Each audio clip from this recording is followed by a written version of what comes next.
Like March, he comes in like a lion. He just doesn't do the lamb part so well. Adam Carolla. Yeah, get it on. Got to get it on the church. Get it on. Michael Yo back in studio. Yes. Rudy Pavich is here. He's going to be doing some news. Michael's got shows and dates. He was hanging out at the Oscars. I was. Talking to beautiful people. You know, I had a funny... Adrien Brody won, right? Yep. And I was doing shows last night in Napa, so I sort of missed it. But I don't know Adrien Brody well, but I do have a memory of Adrien Brody, which was we did the Celebrity Grand Prix, the Toyota Pro Celebrity Grand Prix race. And when you do the race, I've done it 5 times, but I think this is the first year I did it. At some point, you go to the Children's Hospital in Long Beach and you meet all the kids because you got to have a heart. Yep. You got to give back. Yeah, 100%.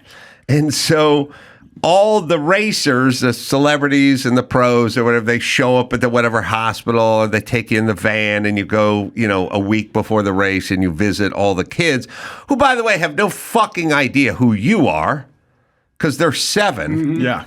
And here comes the guy from the Man Show and Adrien Brody in there. And they're like, I don't know who these two are because I'm 7, right? Oh, there's a picture of the two of us. Nice picture. All right. So Adrien Brody brought his parents, and his parents photographed him the entire time meeting with the kids. And I, as a guy whose parents don't like him, sometimes fantasize. Like, could you imagine Jim and Chris Carolla showing up and photographing me? That would never happen.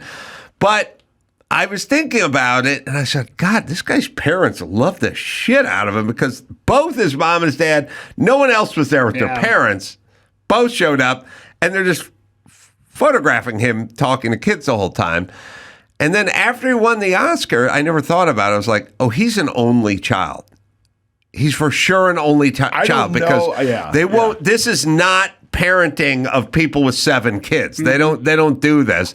And then I looked it up, and he is an only child. I'm an only child, and I'll be honest with you. There's only like 17 photos of me. Your parents didn't love you. No, your dad was tough. And your mom was tough. Asian. Your mom's Asian. Yeah. You think. And that's funny because every photo is not both of my parents because somebody had to take it. So it's literally just me and my dad in every photo. And I think I got one photo with my mom in it. Really? From back in the day when I was growing up. Because our parents, like if you took an extra picture on that little thing you had to take to Fox Photos, Oh, yeah. Yeah, if you ruined one, oh, man, that was it. You only had 12 pictures, right? Something like that when it first started? Well, everything was expensive, and they were cheap. Yes. So it was a perfect storm of everything cost a lot, and then to you people, everything is expensive because no one has any money. None. So then everything's a big deal. I mean, imagine just this. Imagine this negotiation in modern times. Like, imagine I'm just sitting around when my son was 9 and I could hear an ice cream truck coming up the street, and then my son would run up to me and go, Dad, how about a quarter? And me go, I don't know. That's a tough one. Tough putt. That's a tough putt. I'm gonna have to really do some salt. Like, could you? That in my dad's world, that was a big. That was a big decision right there. Like a quarter, the whole quarter. What do you get? It's like I would even think about it. Like you would even think. Like anyone. I know plenty of poor people. They wouldn't even think about it. Just like, yeah, here's a buck, or go do whatever you're doing. You know what? My son is 7, and we had I don't want to say we had a blowout, but I gave him a reality check. Like, he's 7. Oh, yeah. And he's been to Disney so many times. And he goes, and he was acting really bad.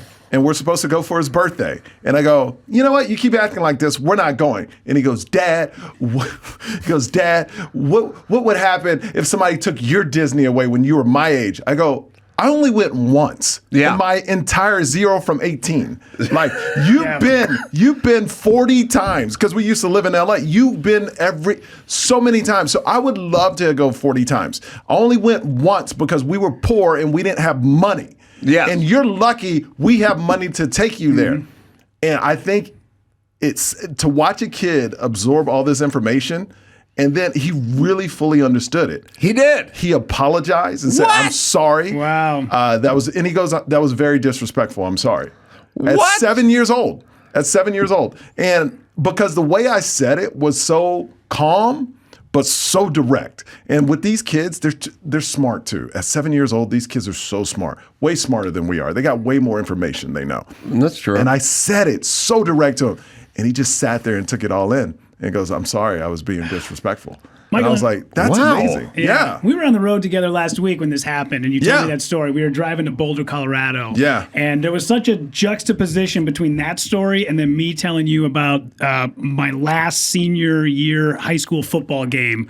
And because you bring your parents in, and they come out on the field, and there's all my best friends from my senior year, all of us football players are out there with their parents, and then I'm standing out there by myself in between everybody, no parents, with a rose in my hand that was supposed to be for my mom, who didn't show. It was Didn't show up. It was the saddest episode of The Bachelor ever, and we were like, could you imagine ever having that type of conversation with your parents at that age? There's no way. My parents always showed up, but they were very hard. And I like that. Growing up, it's hard for friends and even my wife at times to adjust to how blunt my mom is. But I know her language of love. And hey, she could say anything and I'm like, all right, she means well. It just doesn't sound right coming out her mouth. Does your mom have an accent? Still, it's gotten worse. 43 years, 50, how does it get worse, Adam? Okay, let me ask you this. I want to ask you this, Michael Yo, because I got a theory. Because Here we go.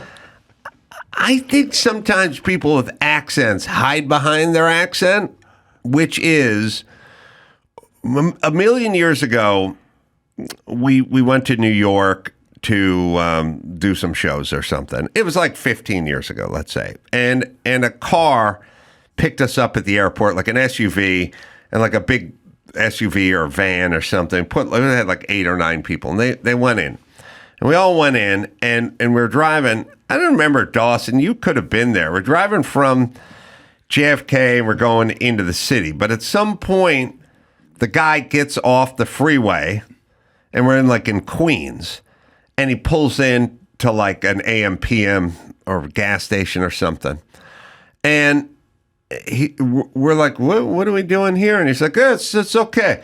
And he goes in. And he's definitely takes a shit because he was in there for way too long for a piss, right? And then when he comes out, we're like, well, what's going on? He's like, yes, I go. It's good. It's a good thing, And then we go, no, we didn't want to stop here. And they go, yes, it's good, And we're driving along. And we're like, we didn't want to stop here for 20 minutes. It's, yes, okay, it's good, And I realized, wait, does he know what we're talking about, or is he hiding behind his accent? Because I wish I could, someone could go, hey, Adam, your dog just shit on my lawn. What's going on? I go, yes, it's good. It's good. And I just walk away. You know what I mean? Like, wait a minute, dude. It's plausible deniability all the time. I've dealt with enough people with enough accents where I'm going, no, listen, you're late. You're not, yes, it's okay. It's good, And you're like, you know what I'm saying. You know it's not good. You're doing this thing. 100%. Yes, they do that, but my mom is very direct. She would be. They get to say whatever the fuck they go. Yeah. No, you shouldn't sit on that furniture. You're so fat. Yeah. I want to say that, but I can't say that. But they get to say whatever the fuck they want. 100%. If you have an accent, you can say whatever. Like my mom, if she was your taxi driver, she would have just been like, I was taking a shit. What? What are you going to do? Where are you going to go? Right. All right. Hold on. I'll be back. Mm-hmm. Like that's in her accent, it would have been. She can. I've noticed like women with the accents can say to like anyone who has a wife who had the mom with the accent who had the one fat friend. They're allowed just to call them fat. Mm-hmm. Oh, my mom called my friend. He said, so my friend saw my mom. And she calls me and goes, I saw your friend, fat boy, small feet. That's what I'm saying. They get to say whatever I'm thinking, but I don't get to say it because I don't have an accent. My mom told my wife, you have a nice kitchen for no cooking. She told my wife that. Oh, that's good. Gorgeous kitchen for no cooking. And man, I tell you, my mom's just that woman though. And she's always like, I'm 74 years old. I'm not going to change. What I'm asking is your mom, she knows what she's saying. Of course. We want to say it, but we can't get away with it. But she can. But that's how she's always been. I know, but I still think that minus any accent just makes you a bitch. You can't say that stuff. No. My grandmother, God rest her soul, told my uncle one time about his new girlfriend. She must be great in bed because she ain't nothing to look at. Oh, wow. To her face? Yeah, with an accent? Yeah, no accent. Oh, no accent. What a bitch. If you don't say it without an accent, you're racist. If you don't say it, you're racist if you don't say it with an accent. An accent? Oh, they're just Asian. Yeah, you're fine. Yeah. They're fine. They're just Asian. Yeah, we kind of, I've had a million because when you work, I've always worked with people with accents because you work construction and they're coming to your house and they're doing stuff. And I realized that half the stuff I'm being told is bullshit with an accent, but I just go, yeah, okay, all right. Yeah, and at some point you try to explain it, and at some point you give up. Mm-hmm. But that's good. So your mom still with the accent. Still worse accent. It's gotten worse over time. Really? Yeah, it's not, she can't, yeah, it's worse, Adam. And I always question her. I'm like, how has your accent not gone away? Because it's exactly like I remember as a kid. You would think they're around us all the time. She's not around a lot of Koreans, so. Well, I felt the same way when Schwarzenegger became governor of California and he couldn't pronounce California. And I was like, you just got to sit down for a minute. Someone's got to really explain to you that you're the governor of this place. You have to know how to pronounce it. Just one word. How did he say it? Even in California. Like he would do it how he'd do it, but I'm just saying, like there's a guy, one of the guys I work with, Roberto, calls Sean at the other shop. He just calls him John. You know what I mean? And I go, his name is Sean. And he goes, yes, it's John. It's good. It's good. It's good. No, it's confusing because that's not his name. That John is another name, and his name is Sean. And by the way, I can say both of them. Yeah. I can say Roberto. I can say Alvaro. I can say all the names. Why? It's just a name. Yeah. I think, but you know what? I think they're lazy linguistically. But yeah, Schwarzenegger should have learned to pronounce the Latin state. people, like straight up Latin people, they call me Michael Joe. Oh, yeah. Joe. So I don't know if it's the J thing, but everything Joe. No, okay, here's what I want to say to all these people. What do you want to say, Adam? What I want to say is... Tell them. You pronounce things a certain way, but I don't call the flat corn thing a tortilla. I don't call it a tortilla. Yeah. You want to know why? Because you told me it's called a tortilla. Mm-hmm. Because you said the double L. I'm a Carolla. I'm not a Carrillo or whatever the hell it would be. I'm a Carolla. I do double L's. Mm-hmm. But you informed me that that's not what you do with your double L. Your double L is a tortilla. So guess what I did? You adapt. I respected that, and I called it a tortilla. Mm-hmm. I could call it a tortilla, and then people could go, well, that's how Adams says his L's. Yeah, but then someone would go, Adam's an asshole, because he should learn to fucking pronounce it the way you pronounce it, which is a tortilla. And I can go back and forth. Tortilla.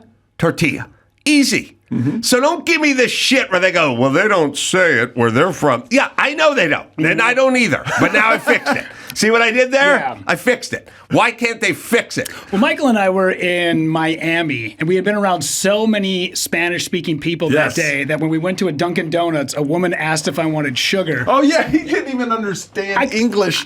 You lost your ability to speak English. Yeah, I was like, do I want what? She's like, sugar. I was like, what no, but you said, and he goes, I don't speak Spanish. Yeah. She goes, and then Michael looks at me and goes, sugar. I was like, well, I'm around so many goddamn people that are speaking a different language. I don't know what people are talking about. She said sugar three times. He was like, I don't speak Spanish. The greatest. I had a barber from Spain. Where was he from? But anyway, his greatest is he knew I was a car guy, and he told me he wanted to trade in his Bobo for a Sav. Now, Bobo was a Volvo. Mm-hmm. Oh. And a Sav was a Saab. Yeah. And he couldn't do the B or the V, but he could do them both. He just put them in the wrong space. And then my thing is you can do them. You can do the V and the B. You're just putting them in. Now fix it. That's my whole thing. Just put it in the right place. Mm-hmm. It's doable. I'm not making excuses for your mom. She's got it. No, she's my mom to the grave. she does it, and she's not gonna. Well, I'm just saying, when a guy's name is Sean, and you just go John, fix it. Yeah, just fix it. You remember Montgomery Ward? My mom couldn't say that, so she just called it Monkey World. So my mom's yelling at my dad, that's black, and me, half black, going, "Hey, y'all go to Monkey World." I was like, "Oh my god." What would it sound like if your mom tried to do Montgomery Ward? I couldn't even. You'll go to Montgomery Ward? Oh yeah, just Montgomery Ward. Yeah. Not doable. No. I'm going to start identifying as your mom. Say whatever the hell I want. Yeah. How was your mom's family with marrying the black guy? Oh, they were all about it. They were all about it? They wanted to get her out of Korea, man. Oh, yeah, man. Okay. My dad was in the military. He had a PhD in nuclear physics. He's a scientist. He's a scientist, man. He was a scorer. She won. Oh, good. Yeah. But it was more my dad's family that didn't want him to marry her. Oh, and so interesting. So they were speaking about, this is crazy. So my dad's grandfather was racist against my mom and would treat my mom awful. So my dad had a discussion with his dad and says, until you accept my wife, you don't accept me. So he moved away from his family until they had me. Then his parents finally decided to get along with my mom, and I was the reason. What was your grandfather's beef with your dad marrying the Korean woman? He wanted him to marry somebody black. Mm-hmm. You know? Yeah. So he goes, hey, but my dad's like, no, I love her. This is who I want. And if you don't like it, we're not going to. But he would treat my mom so awful, like badmouth her, call her all kind of names. Because he would go to work. My dad would go to work. And my mom would stay. They lived on like an apartment in the back of the main house where my grandparents or my dad's family lived. And so we lived in the back house. And all day, he would just antagonize my mom, just say nasty things to her. And finally, my dad confronted his dad and was like, we're out. And until I was born, then that's when they got back together. Yeah. So, so it was kind of interesting that my dad's parents were the ones my dad's dad was the one that was racist. So it's weird. I always want to know where everyone gets all the energy. Do you know what I mean? Like, I'm going to go to the back house and antagonize this Korean bitch. I got nothing better to do this afternoon. Like, where's the energy come from? That's what I always wonder. Like, I would like to antagonize people, but at the end of the day, I'm too lazy. You know what I mean? Yeah. Like, I'll be like, I'll antagonize you tomorrow. I'll antagonize you if I get paid for it. That's all. Yeah. You know? I know you're not getting paid. Like, I never get where everyone's energy comes from. You know what? So, I mean, just think about the people online that just go off all day long, online against, like, when they get into conversations and just battles all day, but they're in like 10 of them at once. I'm like, where don't you have a job? Don't you have a life? What are you doing? I don't understand that. Yeah. You know? And Michael knows the story. I'm going through a thing with my family right now. Not a lot of us are talking. It's awful. And one of the things, my family looks at me like I'm an asshole because I don't want to have these conversations. And they're like, well, you're just being a coward and you're being a pussy about it. And my thing is, I don't want to deal with it. Like, it's not, you guys are the ones that started this whole thing. I don't want to deal with it. So until you guys are ready to put on some like adult pants and be like, hey, we're all good, I'll go back to being good. I don't know why there's got to be such a thing. Where, like as Adam mentioned, where does the energy come from? Why is this a thing? I feel I have found that it's usually femininely powered. Okay. Like women have a sort of I think it's because they live 7 years longer than us. Yeah. Because my feeling is always like, let's go. What do you got? Yeah. Let's do this. Yeah. Let's do this. What are we talking about here? And they're like, we're gonna talk for a long time about the same thing in perpetuity. Women normally have more energy for this stuff than men do, but I can't defend your grandpa. No, he was all about. My grandmother was the nicest person. And your grandmother didn't drive it. No, but that's when it was a male-dominated house. Like barefoot and pregnant, that was the rule back in the day. You're talking about 1920, 1930s, 40s, and all that stuff. My dad got married in 73. So, I mean, his parents were married like 60 years. So it's kind of like, it was inbred where the man did the speaking for the house, and my grandmother was just always cooking and so nice and pleasant to my mom. But he hated my mom. So I think there's a lot of energy for stuff that doesn't make sense to us. Yes. And then the other part is you have to kind of wonder, what are these people doing? Because obviously it's not like they have a lot of important stuff to do, and then they carve out time. Really, the only person I know who's like successful and affluent and busy and who can still carve out time for this kind of shit is Jimmy Kimmel. Yes. Jimmy Kimmel still has time for whatever this is we're talking about, and super successful and super busy. Everyone else I know is just busy and kind of getting on with it. So a lot of it is the kind of Mrs. Kravitz thing where it's like the neighbor who never leaves, who's always looking out her curtain. And at some point, you park a car on the street facing the wrong direction and she's on the phone with somebody and you're like, where? Yeah. Or you decide to prune a hedge in between your two and she comes walking out. Like, what's going on? Excuse you. And you're like, where? But part of it is your home. Yes. Like, I realize I don't get into it with neighbors because I'm not home. Like they're home. I can't tell you all the noon on Tuesday neighbors that like came out went, what's going on with the stucco and the construction or whatever. It's like, I don't know. Why are you home? Yeah. What are you doing at home? Yeah, I watched my sister one time yell at a lady for parking in front of her sidewalk that went up to her house on a Saturday because there was a kid's birthday party 3 doors down. Oh, not a sidewalk, a path. Like a path. That goes up, I had a neighbor, dude, that like somebody just parked legally on the street. Absolutely. And just putting notes on the windshield and stuff. And it's like, hold on, you're allowed to park on a street. Yeah. It's allowed. They're not parking a Winnebago there. This isn't PCH. Like they're going to be out in 3 hours. Give them a break. But you always need one good snitch on the block because that keeps the block safe. You do need one good snitch, like that one that street monitor. Sure, snitch about somebody with a gun. No, like they will tell you when somebody shouldn't be in the neighborhood. They're like, did you see such and such? That wasn't. So you need a snitch, but you don't need a lot of them on your block. Just like one good one that doesn't get in your way.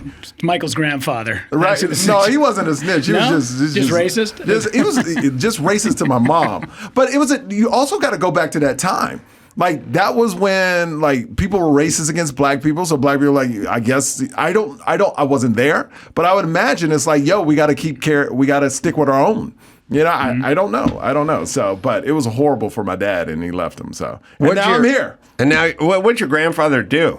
He basically worked with his hands. He fixed everything. So people would bring him stuff and he would fix it. And he was like very successful. He was the first person on the block with a TV. So the whole neighborhood would come to the house to watch TV at my grandfather's house. People brought him stuff and he fixed it. He was hands-on, fixed everything, had this little shed in the back. And I remember when I was small, I would go back there and he had people just come over, drop off stuff, he would fix it and then pick it up, and that's how he made money. Lawnmowers and whatnot? Everything. Toasters. Anything you get, TVs, toasters, everything. And like my dad is like that as well. Oh, really? Yeah. My dad never passed that on to me though. Well, everyone throws everything away now. Yeah. But there was a time when you fixed stuff. Because like my dad started his career by fixing TVs. He had a PhD. He worked for Exxon and NASA and all that stuff. But then he decided he couldn't take other people telling him what to do. So he taught himself how to fix TVs. And at that time, when you brought him a TV, he could fix it for like $100. And that was cheaper than buying a $2,000, $700 TV. But then he went out of business when TVs caught up. Mm-hmm. When you could buy a TV for like $500, $400. So they're like, why am I going to fix this? So that went away. And then he opened a restaurant. So really? So they invested in Slosky's. What kind of restaurant is that? Slosky's is like a sandwich shop out of Texas. It started in Austin. And they opened a bunch of them and then became very successful. And they sold them all now. But yeah, that's how it launched. Would you have access to sandwiches when you were young? Yes, all the time. Amazing sandwiches. Damn it. All the time.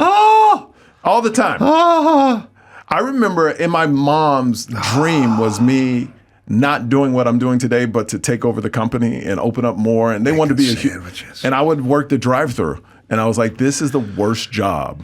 Could you get whatever sandwich you yes, wanted? Yes, Adam, whatever sandwich. I got the original. The original was great. With, what was the original? It was, I don't know. I can't tell you what's on it now. It was so long. Shredded lettuce? Yes, shredded lettuce. So good. It had a salami pack. I put an extra salami pack on it. It had ham. It had turkey, and I would put bacon on it that was toasted to crispy. Toasted. And then you got the yeah. There it is, the original. Slosky's Deli. And you could get that whenever you want. And the bread was fresh. It wasn't day old? No, it was fresh out the oven. Right out of the oven? Right out of the oven, Adam. Pizzas and flats? All that for free. Oh, man. How are you not 400 pounds? Oh, my God. Look at that. No, because he has no energy with food because it was there. You're right. It wasn't weird like me. Yeah, it was so good. If you've never had Slosky's? No. They don't have them in a lot of places, but if you ever get a chance, go to a Slosky's Deli. The sandwiches are incredible. Where are they're not out here? No. I've never seen one out here. No.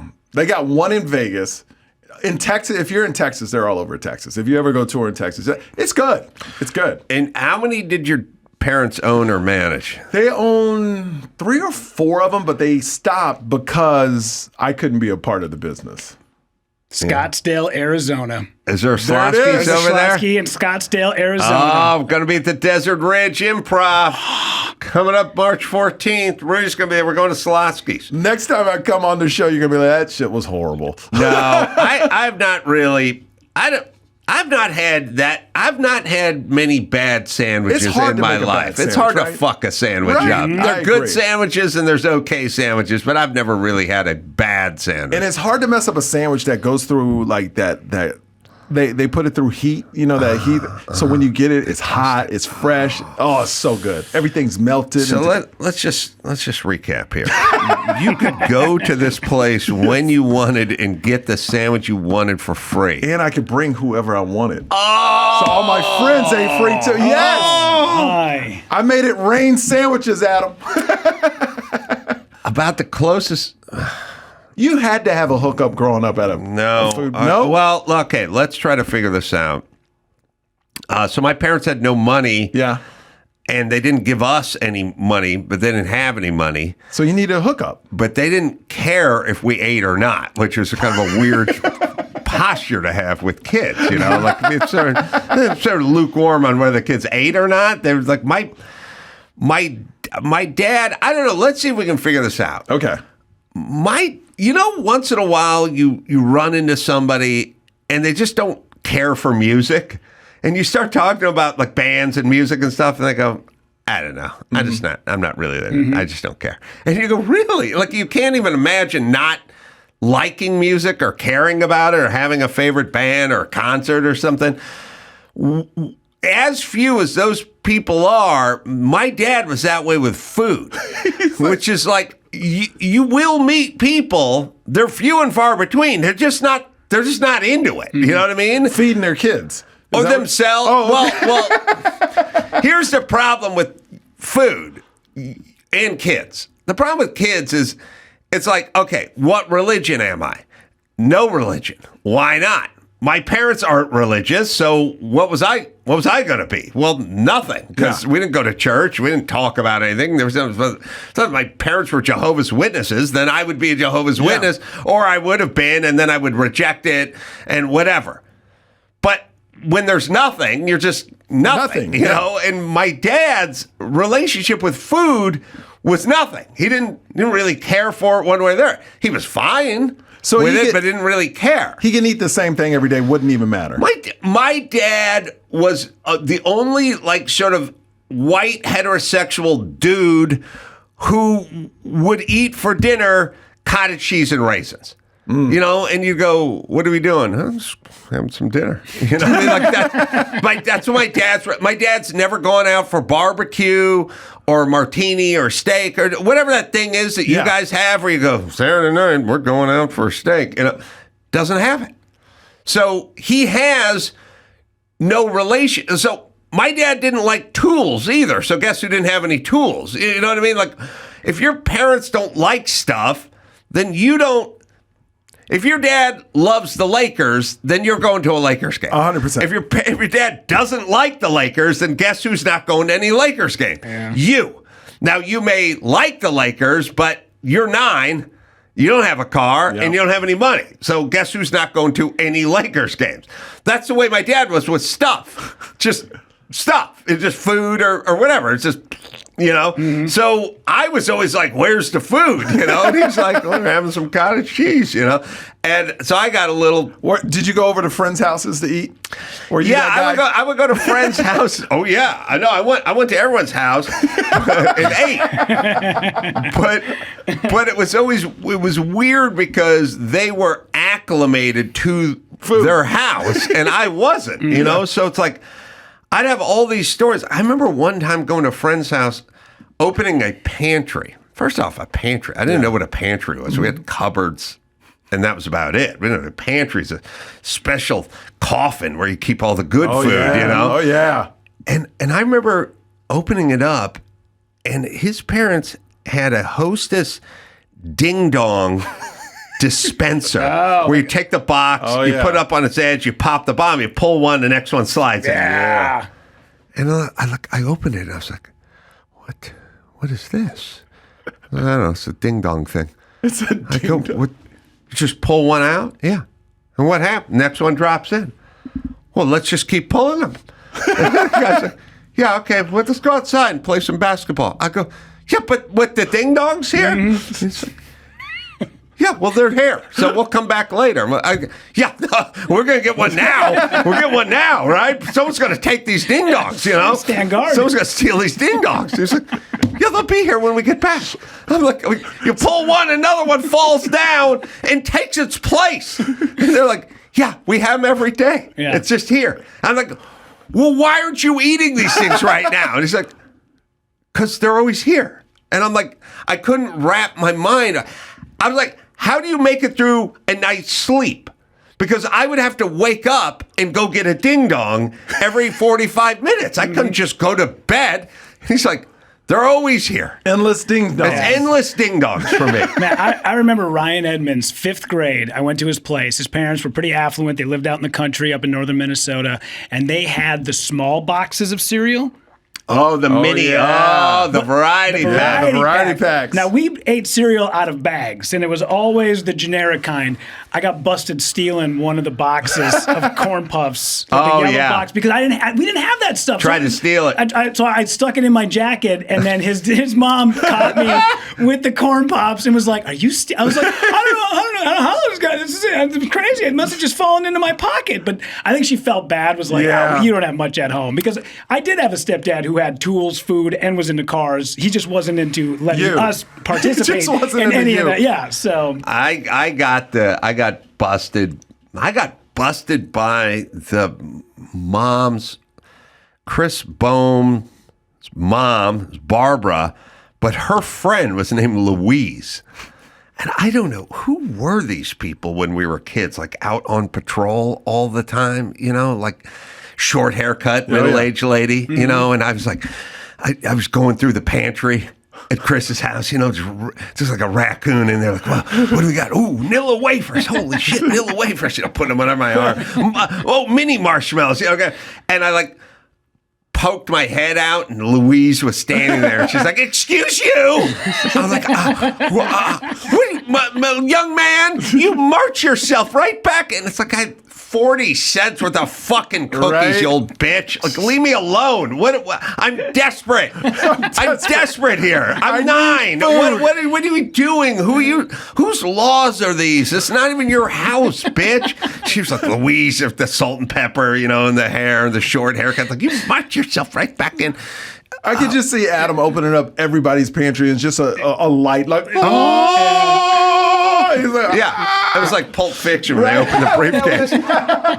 Everybody's house. Ding dongs. I would show up at everyone's house, and I'd spot instant chocolate pudding in the pantry. Oh, yeah. Because I go right to the pantry, because that's where the good stuff was, And I remember being at Brian Wood's house, and I was like, we should make some pudding, And he's like, let's play some basketball first. I was like, yeah, but pudding. First. We get the pudding first. No, let's go play basketball. What if someone steals the pudding? What if someone takes the pudding? So I realized, coming from parents who didn't eat or make food or do anything, it made me a little insane so you didn't in the have membrane. Dinner. Like, there was no dinner, like, at the end of the night. Sit down for dinner. There was nothing for you. No, my mom didn't do dinner time. We didn't do dinner time. We did, at some point, she discovered the TV dinner. And we got the TV dinner because microwave it. We could do that. No, we didn't have a microwave, but we could do it in the oven. Yeah. But my dad did like some version of when he was single, sort of spaghetti, but he was not really. It wasn't a proper dinner. No, but he didn't have any skill, but he also didn't care. Yeah, which is like not. You need either skill or caring. Not caring is man. That's a game changer. You know what? I'm kind of like your dad. Like, I really don't care about food. You don't? No, but I will enjoy it every once in a while. Like, when we go out to a new market, we'll try a restaurant. But literally, I could eat the same thing. A shake in the morning. I could eat some type of salad and just a chicken breast with barbecue sauce, and I'm good. So I could eat that every single day. To me, food is just fuel. But I will enjoy a nice restaurant if my wife wants to go, or if we go to a market and we'll check out at night. We went to a great place in Boulder called The Kitchen. Food was phenomenal. And that's fun, but like, I don't do it much because it doesn't matter to me. I don't know what that is, that thing, food. Like, some dudes are horny. Yes. For food?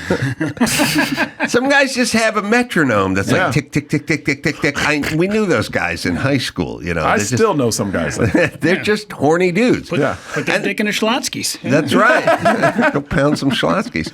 And then there are other guys who are just sort of take it or leave it, or sort of a little more laid back. They can leave the party alone. I'll put to you that way.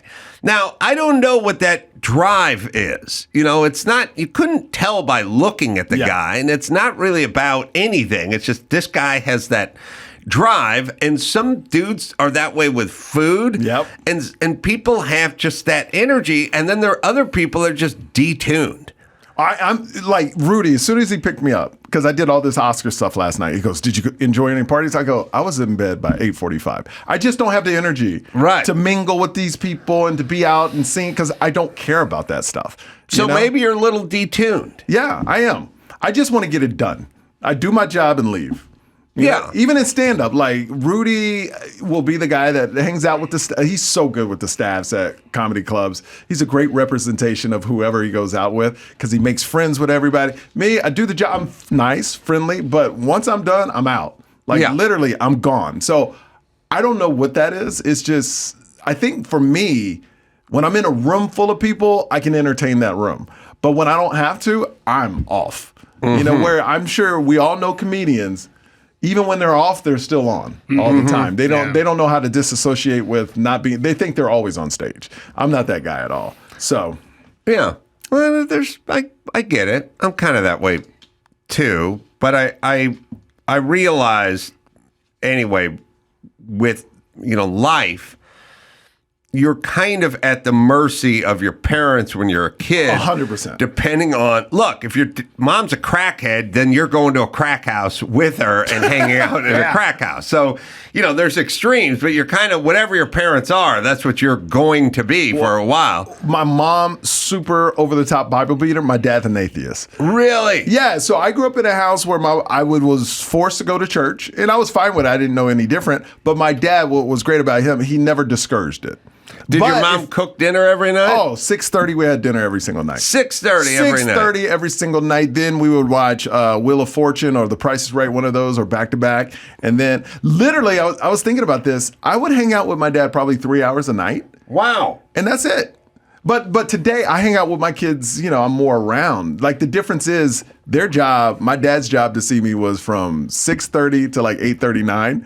And then I would see him the next day, 6:30, 8:39. It's amazing how it's flipped where, to me, parents want to be around a lot more today than back then, because back then it was just like, we're your parents. We're going to work. We're going to do our thing. Today, we're trying to do work. We're trying to be better parents than our parents were, and we're putting way more pressure on ourselves. And I got a 7 and 5-year-old, so that's how it is with young kids like that today. Yeah, I don't know. I mean, I know something about Rudy. My parents weren't trying to win any popularity contests with their kids at all. I often kind of marvel at it. Like, my parents did not seem to care what their kids thought of them at all. Yeah. Which is weird, because once you become a parent, and I oftentimes say that, like, if my kids ever thought about me like I think about my parents, I would kill myself. See, but just think how bad it was for them with their parents. That's the whole thing. Like I'll put it like this. My dad whipped me with a belt. Would make me count to 10. He did about 5-6 times. Very memorable when I got in trouble. Make you count to 10. Yeah, like 1, 2. What about took off the belt and hit me 10 times with that belt? And as I got older, I told him that was wrong. He was like, "That's the way it is." But I was thinking, what kind of punishment did he get? Because that's a toned down version of what he got. He got worse. And then I don't hit my kids at all. So I'm a toned down version of my dad. So I was thinking, my dad, I remember my dad just says, dad used to bam, hit him and all kinds of stuff. So, it's crazy, right? And that was normal, though. That was normal. I know. And acceptable at the time. I know, it's just weird, like punching your kid. Yeah. It seems insane. Yeah. Insane. Do your kids text you back at this age now, Adam? Because your kids are about 18, 19? Yeah. Yeah, my daughter's 17. It's all blue on the side of our text messages. It is me, 15 different text messages to her. Hey, good morning. Hey, what are you doing today? How's your day? Hey, good night. And she does not respond to text messages. She doesn't return phone calls. And I'm trying to be that parent because my dad was absent. My mom was working all the time. Yeah, you know the stories. Like, I'm trying to be there. My daughter's like, I got no time for you, old man. Well, when she needs money, she'll definitely find time for you. Yeah, but the second you pay for something and then you go, hey, by the way, just because I just dropped a few dollars on that, you can't say that to them because now you're throwing it in their face and you're a bad parent because you pay for something. No, that's what your family tells you. No, you're not a bad parent for doing that. No, I think like with my son, when you just he's only 7, obviously, but when you have that one-on-one conversation, you got to let him know. You got to let them know, like, it was a lot harder for me. You're spoiled. We do too much. And I said, we do way too much for you. Yeah. And you need to understand that. But it's on us to stop overdoing stuff for him, too. Your son's mature, though. I mean, from the sounds of it. Oh, my gosh. This kid, 7 years old, Adam. 7 years old. And they know too much. They're too smart.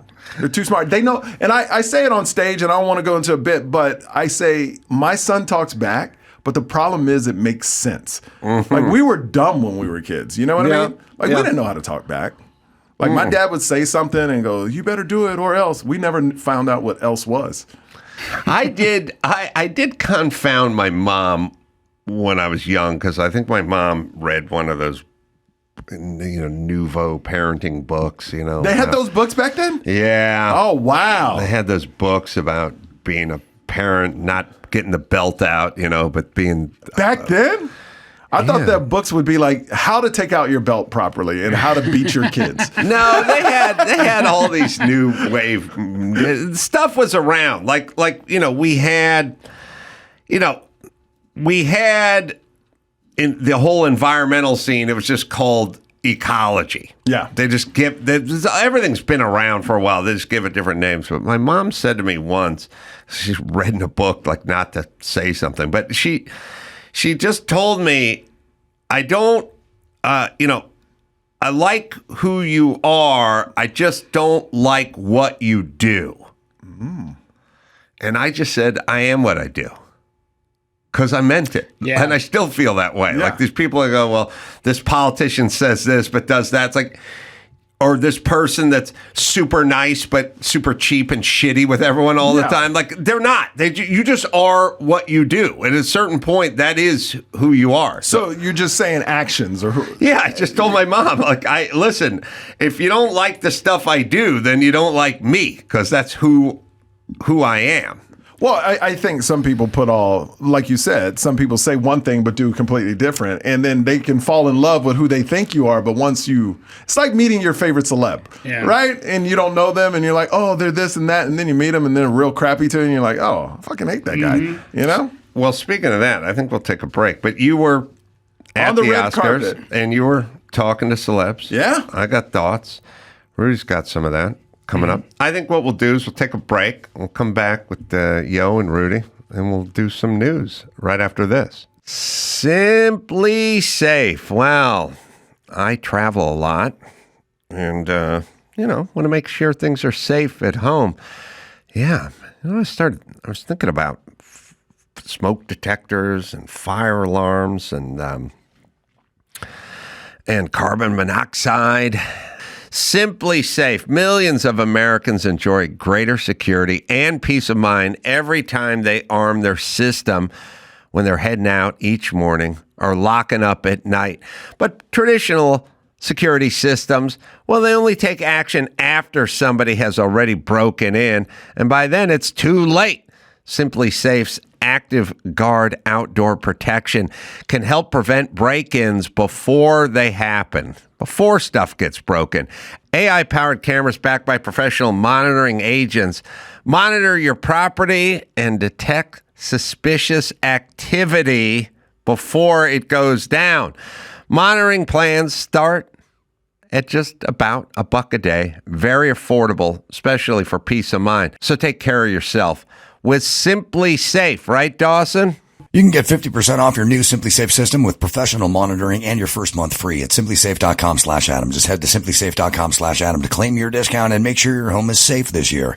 Keep your home, your family, and your peace of mind protected with Simply Safe. There's no safe like Simply Safe. You all know why I started my show, right? To find the truth buried under the bias of liberal media and corporate control. Well, I just want to speak my mind, especially with Trump back in office.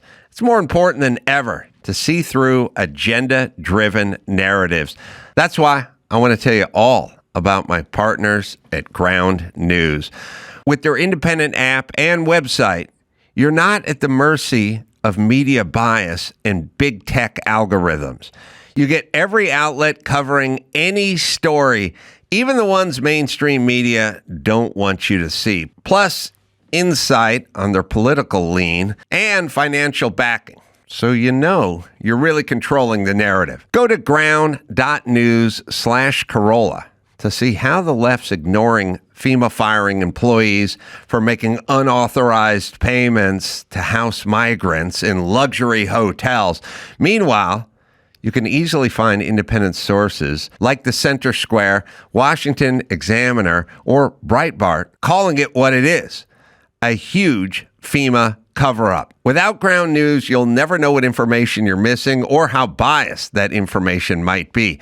That's why I check Ground News every day to find the truth on the stories I share with you. And because I know how much my viewers would benefit from Ground News too, I'm giving you the same Vantage plan I use for nearly half the price. Just $5 a month for unlimited access. This deal won't last forever, so go to ground.news/Carolla or scan this QR code and start thinking for yourself while supporting independent sources like me.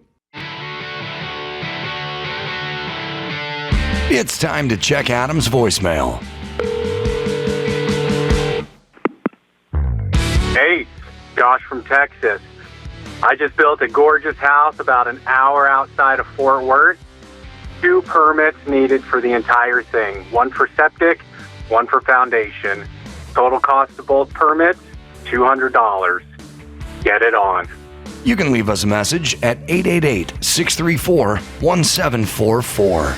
Yeah, somebody was tweeting me about Malibu and rebuilding Malibu and all this kind of stuff. And they made this point, but I'll go along with this point, which is Malibu is all on a septic system. Every house just has a big tank, and that's where all the waste goes, and they have to pump it every, once a year or whatever it is. Considering everything's been destroyed in Malibu. Wouldn't this be a good time to get on the sewer system? Like, just instead of everyone pulling a separate permit for a septic system, because everyone along the ocean is going to have to get a new septic system, and they're going to have to build a seawall and everything else. And it would also be a good time to bury the power lines that cause all the fires. There's telephone poles running all the way up and down PCH. Given the fact that no one's going to be able to re-inhabit their home because there's no home there for another decade, why don't we use this opportunity to get everyone on a sewer system and everyone buried the power lines and put them in the ground? And then people could go, well, you know how much work it's going to take? Yeah, okay, it's going to take a lot of work. But here we are. No one lives on PCH anymore. Let's put the sewer in. It's 2025. Let's get everyone off of the septic system, and let's power. When we dig the line for the sewer, let's put the power line in there too. We'll get the power poles down. We'll get on sewer, and that'll be it. We'll join the world. And you got to admit, the people that are moving there, they can afford that. Just throw it into the price of the house. They can afford that. Because I was talking right after the fires happened, I was talking to what is that insurance company? The one with the State Farm. So I was talking to this guy, and they insure a bunch of stuff out there. And he goes, everybody out there is 50% insured. And I go, what does that mean? He goes, well, they're insured for the cost of their house, but it's going to cost 2 times that to even get back in that neighborhood. So it's either you sell everything or you can't get back in. So he goes, all these people that, even if you're fully insured, you're not going to be able to move in back to that property for the same price. It's going to be double to build back. So he goes, all those people are gone unless you're just, sickly rich. He goes, so all those people are out of there. They're just going to sell their lots and move. So like you said, if you're a politician listening to this show, this is the time to just remake it, and you're going to put it on the house anyway. They're gonna put the cost on the house, the sewer line. In Vegas, they have power lines underground. I know. Why doesn't Malibu, my neighborhood, you see no power lines? Yeah, I know. And this is like some of the most beautiful scenery in the world with the Pacific Ocean, and there's all these poles that are dunked in tar, just with all these lines hanging. It looks so trashy. Yeah. But by the way, something else, just one more thing for you to hit when you're drunk. Yeah. My daughter and I came out to your place in Malibu, and even at her age, when she was only 15, one of the things she said when we first got there, I go, what do you think? It's Malibu. She goes, it looks old. Yeah. It looks so old. I was like, yeah, I guess I never thought of it. Yeah, it does. Well, now it's all burned down. So let me ask you, I know you're out there, the houses that made it, but you have all these just destroyed houses. Is that safety for, if your house made it, do you still live in it, or do you not feel safe because now it's just different random people coming in the neighborhood and you never know what's going to happen with all these? It's almost like living in a neighborhood that's just being built. And then all types of people are just coming in and out, and you could get robbed when you leave and stuff. I wonder, is there any form of safety if your house made it and you're living there, or do you just get out too? Well, the thing about Malibu is it doesn't really get robbed or looted or whatever too much because it's hard to get out of Malibu once you do something wrong, So it's like there's neighborhoods around here like Hancock Park. It's an expensive, affluent neighborhood, but you can get to any shitty neighborhood in 10 minutes from the middle of Hancock Park. So there's a lot of guys like that record producer got robbed in his driveway. That's in Hancock Park. You do that shit in Malibu, where are you going? You need a Zodiac to go to Catalina. Because if somebody robbed, if you were Lady Gaga's dog walker and you're walking Lady Gaga's dog down PCH, before everything caught on fire, and some gangbangers rolled up on you, pulled a gun and you shot the walker, the dog walker, and took the dog. Well, you either got to go toward Santa Monica or you got to go toward Ventura County on PCH. So whoever's there just calls and goes, this dude is heading that way in whatever this car is. You can't get out of there per se, or maybe you can go through a canyon.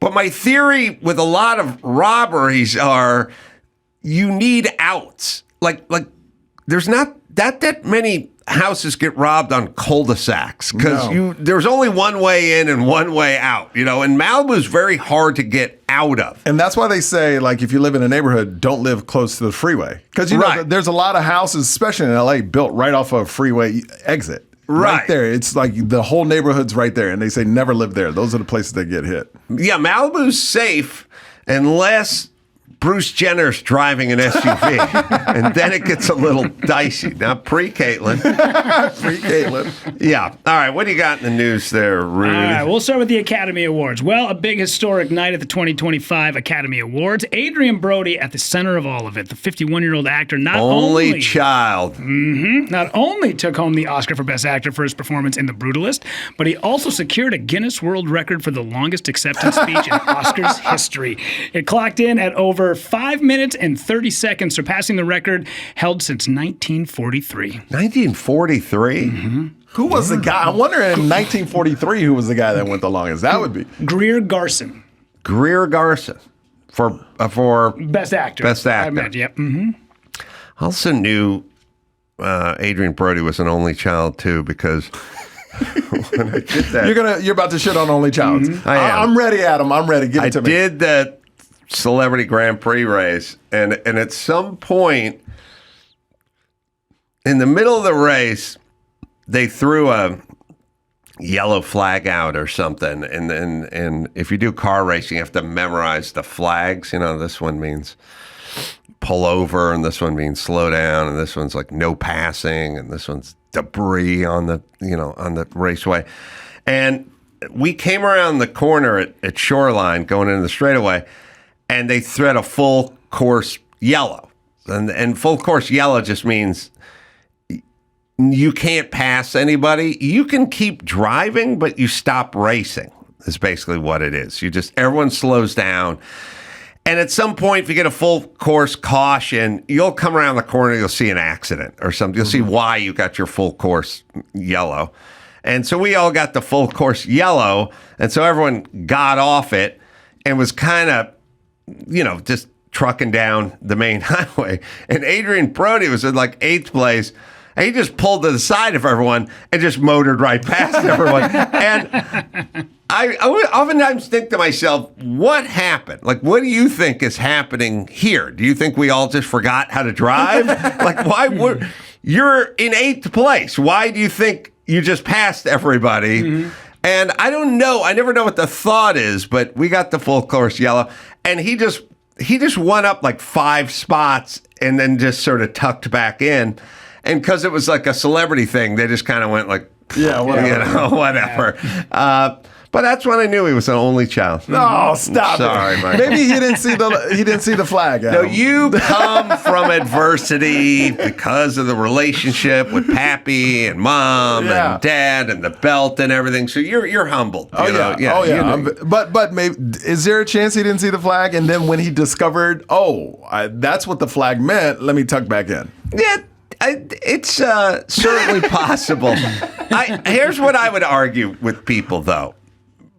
Regardless of whether you see the flag or not, when everyone in front of you is suddenly going very slow, there's a reason. There's a reason. Maybe he wasn't paying attention. He was working out his speech in his head. And it took him 5 minutes to realize that. Don't they play you off after 30 seconds? They do. But if you win leading actor, they tend to give you more time.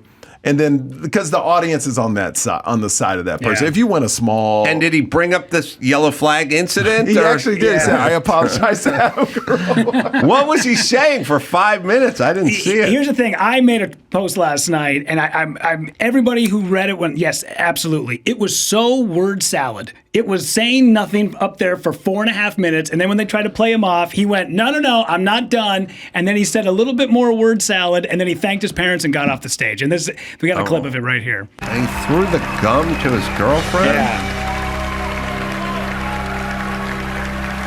That's a dutiful woman.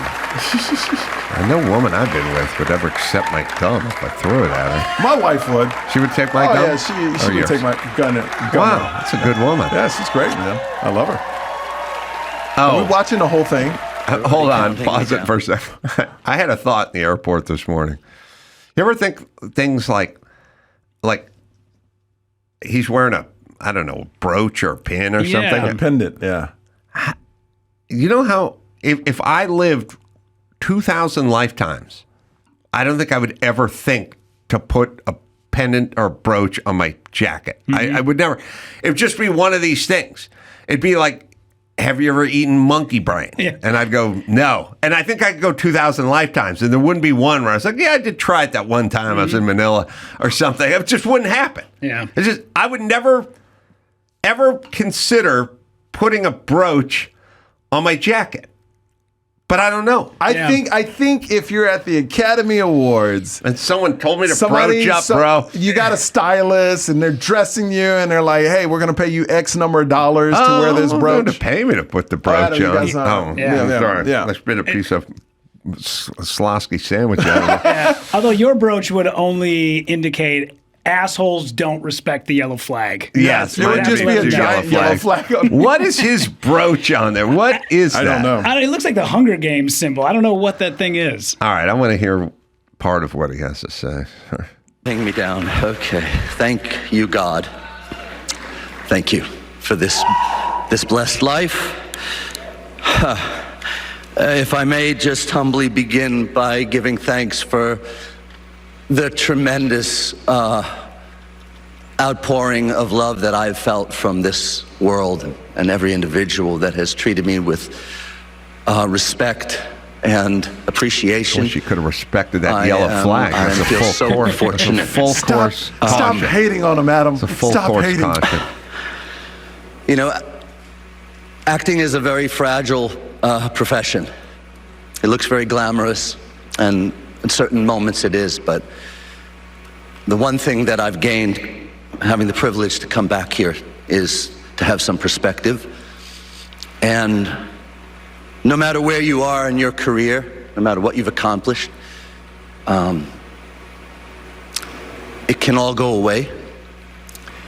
And I think what makes this night most special is the awareness of that and the gratitude that I have. Pause it here. I said last week, this way, like when Kamala Harris was talking about the fires, someone needs to hit her with a squirt gun, like when the cat gets on the sofa, and just kind of go, hey, come on, move it on. You know, just a little, okay. Like someone needs a squirt gun, just sort of off camera a little bit, just to sort of hit him a little bit to go, okay, here we go. We're moving it along now. That first part, I defend that part 100%. He hasn't been nominated for anything since 2002, The Pianist. So it's 2025. You're talking about 23 years this guy has not been irrelevant, but not at the top of the game.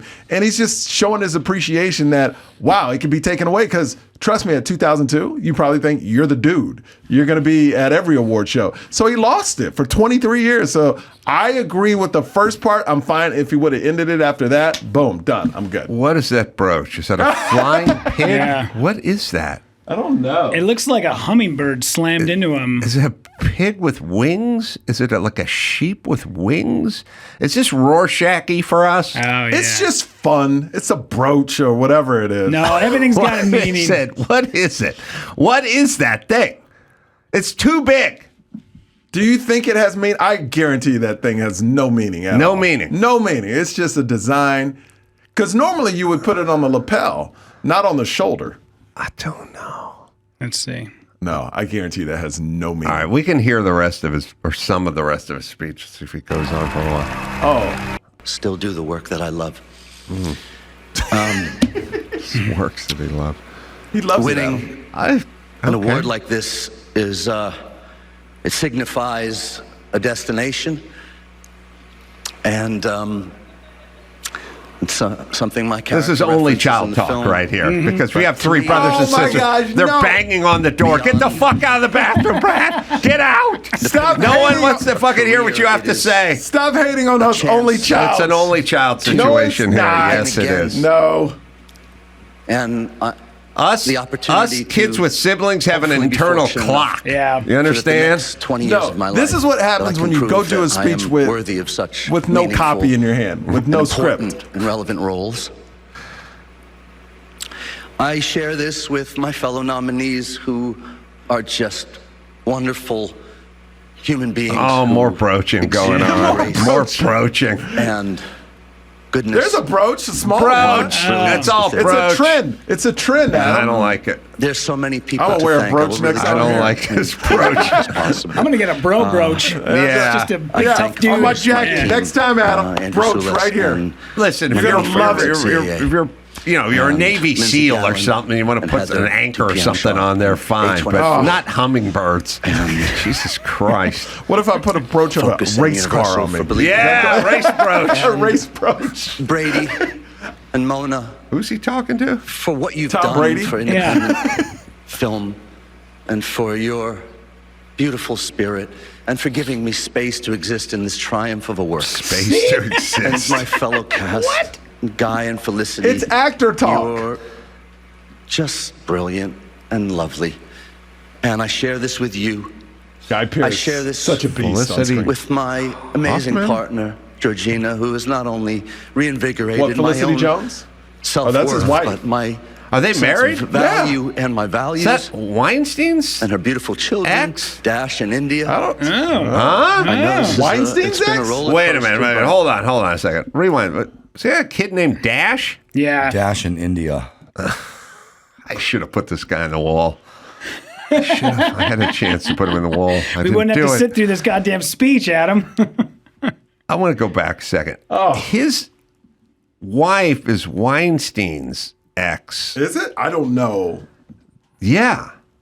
Did you know that, Rudy? I didn't know that, but let's I just bring wanna it hear- up. What's her name? Yeah, so Adrien Brody revealed Harvey Weinstein's kids call him Popsy. So obviously it must be her then. Yeah, Georgina Chapman. Yep.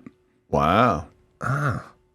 So he's like the father of Weinstein's kids now. And her beautiful children. Yeah. Hey, there's nothing wrong with They that. should Adam. have. He should have fled. I've said it a million times. Yeah, I bet that goddamn Weinstein, he would respect the yellow flag. He would reflect the Just yellow. not the women, but the yellow flag he would have. So that's Weinstein's ex. But are they married now, or they're just? They're not married? I thought they were married. I don't know, maybe. This just keeps saying partner. Oh, okay. Okay, so what we're Not married. Yeah, this says girlfriend. Adrien Brody throwing his Okay. gum to his girlfriend, Georgina Chapman. Okay. All right. So I want to hear the kids' names again. Dash. my own self-worth, but my sense of value and my values, and her beautiful children, Dash and India. I know it's been a roller coaster, but thank you for accepting me into your life. And Popsy's coming home a winner. And who else? And Judy Becker, the real Oslo Toth. All right. And it keeps A going. little long. Yeah, long. How was his Hungarian? My grandfather's Hungarian, you know. I know the accent. I didn't see the movie. Did anyone see any of the I saw them all. best? Yeah. I saw them all. How were they all? The Brutalist, the movie was okay, but he was phenomenal. Like, he carried that movie. It was 3 hours and 40 minutes. Absolutely. It was a master class in acting. If you love to see a great actor perform, Adrien Brody, by far. Anora, the film that won Best Picture, basically soft porn. For the first 30 minutes, soft porn. They tried to make a story at the end. I don't think it should have won the Oscar because literally the first 30 minutes is like a soft porn. Now, I respect the director that won, Sean Baker, because he did it like low budget and it's got talked about with all these big movies. And he's a great guy. He shot it, edited, wrote it. He's like a one-man shop. So I respect him. In the movie, look, Rudy saw it too. It's soft porn at the first 30 minutes and then they try to make a Russian type of story out of it, like not a mob story, but The biggest problem is I think she was so good in it because when you watch it, you think like she's such a skanky, like you're just kind of disgusted by her. You cheer for her, but you're kind of grossed out by her. Yeah. And then when you see her last night at the Academy Awards, she's Cleaned very up, prim and yeah. proper, and she's She's got speaking very clothes on. Yeah, speaking very eloquently. And then, but the problem is, I don't have anything to go against because she's such a new face. Where like somebody who's been around for a while, like we were talking about Demi Moore, like you have some sort of backstory with her. So when she does a role like that, you go, wow, she really stepped out. This, I'm like, was she great or is she just some kind of skank that got off the street? No, she was an actress and she's done small parts. But the thing is, I tell everybody, and everybody should know this about it's not about the best movie. It's about who runs the best campaign. 70% of this is all about campaigning. So Adrien Brody hit everything. Everything he was invited to, he went to, you got to shake the critic. They vote. So you got to play the game, man. This is all playing the game, being in it, and really wanting to win it. So it's because when you deal with movies, it's kind of like comedians. It's subjective. Some people hate Dave Chappelle. I think he's the greatest that ever lived, right? Movies are the same. They're so subjective. You can't pick a best picture, really. Well, I mean, there are shitty films and great films. Yes, but if you take the best and say, okay, here's the best out of 10, here's the best 5, then it's subjective. It depends what you like. It depends what I like. So it comes down to campaigning. Yeah, I think with films like, I don't know, The Godfather or something, or Wizard of Oz. To me, Old Country for No Men was phenomenal. No Country for Old Men. One of the greatest films ever made. Yes. Yeah. I mean, phenomenal. Yep. Okay.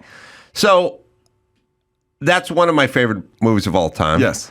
And it's one of my son's favorite movies of all time.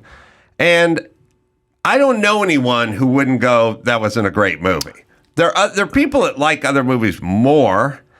But we could all agree No Country for Old Men's an amazing movie. But that's very rare. But that doesn't happen anymore. Now it's like, I saw this movie, it wasn't that good, but it won Best Picture. Like, that doesn't happen so much in the past. Is that what campaigning. it is? And they don't, there's every once in a while a movie will just break through like that. You know, where it's like, that's the one, doesn't matter. They don't even have to campaign. This is the one. But like Demi Moore, one of the legendary actresses, she barely made it into the category. And she really exploded after she did her first speech. Because then the critics see it and go, oh, she would be good to win. You know, so it's about campaigning. So out of all the best pictures, what did you like the best? I liked The Brutalist, but I think his performance was better than the movie. I like Anora was okay. I mean, Wicked was in there. Wicked is Wicked. Who else was in there? There was 2 more movies in there. Conclave. If I had to pick one, it would Conclave, but it was okay. You know, they were all okay. There wasn't one that was just like, oh my God, it was amazing. Where Adrien Brody's performance was like, oh my God, it's amazing. Yeah, I just saw Last Breath with Woody Harrelson. I thought that was better than Anora, and nobody will touch that movie for an Academy Award next year, for sure. Why not? It just doesn't have like an Academy Award feel, but I thought it was great. The thing is, they sort of market it almost like a horror film, because it's like The Abyss is what it feels like, but then you go and see it. It's a true story about a guy who's like an underwater welder who gets stuck down there for 40 minutes, and his team goes down and gets him off the bottom of the ocean. True story, and the guy is totally fine. He's got no brain damage, was under the water 40 minutes, no oxygen. Goodness. Yeah, great movie. I even texted you about it. I was like, go see this. Yeah. I love the movie Sing Sing. It's with Coleman Domingo, and it's about people in jail that created a theater program. And all the actors in it, besides Coleman Domingo, that was nominated for Best Actor, are actually prisoners that got out of prison and went through this theatrical program. Wow. So all the actors in it were from the prison. It was great. Nice. That was a great movie, and it had a great story, but it didn't win anything, and I knew it wasn't. But that was one where I was like, oh, that's cool. Do we have, Mikey, the female Best Actress? Mikey Madison. Yeah. Mikey Madison. I was going to bring this clip up to you because she says something in there that I think you're going to find very intriguing. Yeah. All right, we have it? Or we have her clip somewhere? Mikey Madison.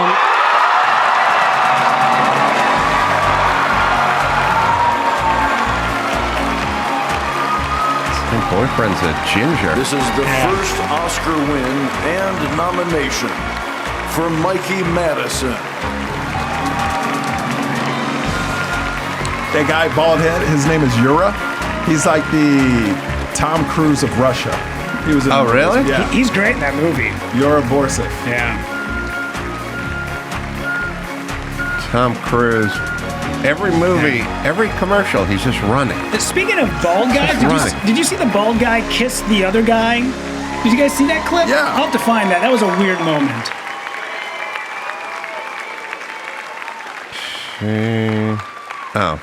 Well, it froze. This is very surreal. Forgive me, I'm nervous. I'm going to read off of a paper, but thank you so much to the Academy. I grew up in Los Angeles, but Hollywood always felt so far away from me. So to be here, standing in this room today is really incredible. Thank you, Neon, Film Nation, Universal. Thank you to my incredible family, my mom and my dad and my sister and my little brother and my twin brother, Miles. Thank you for being my best friend, not that you have a choice.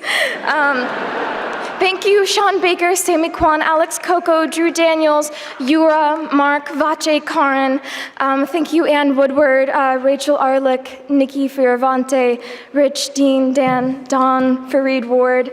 Thank you, Brighton Beach, for lending us your beautiful backdrop and incredible community. Also, thank you to Kennedy Schneider. Thank you to our incredible consultants. I also just want to again recognize and honor the sex worker community. I will. People in Hollywood are so bankrupt. To support and be an ally. You want to honor the junkies and whores that were sexually abused by their step family and now are being fucking raped for a living? Is that? Incredible experience. Do you want to honor that community? Woo! Yeah. Okay. I don't get that crew. Like, are you for women's rights or against women? I don't. Yeah, it's always a little murky with that crew. I got to be honest. That statement, and it was. I mean, they won 5 awards, right? So it was said over and over again, and I was like, that's weird. That's weird to me. And I get her. She learned and she did her research with those people. You know, the people in the clubs, the strippers and things like that. But to cheer for it's weird. Mm-hmm. It's weird. And look, you do what you do, but should it be celebrated? I don't know. And that's why I didn't think it was going to win but not to cut you off, but like the Oscars, you're talking about the greatest movies ever made. And the first 30 minutes of this movie is like soft porn. So that's going to go down in history. When people look back, they'll be like, oh yeah, this is one of the greatest movies. Well, they do this thing all the time where they go, this is about women and the women are empowered and they're taking control of their sexuality. It's really just women who are abused, who have no other outlet and are forced to engage in this amoral or immoral behavior so guys can basically give them money to fucking drop a load on their forehead.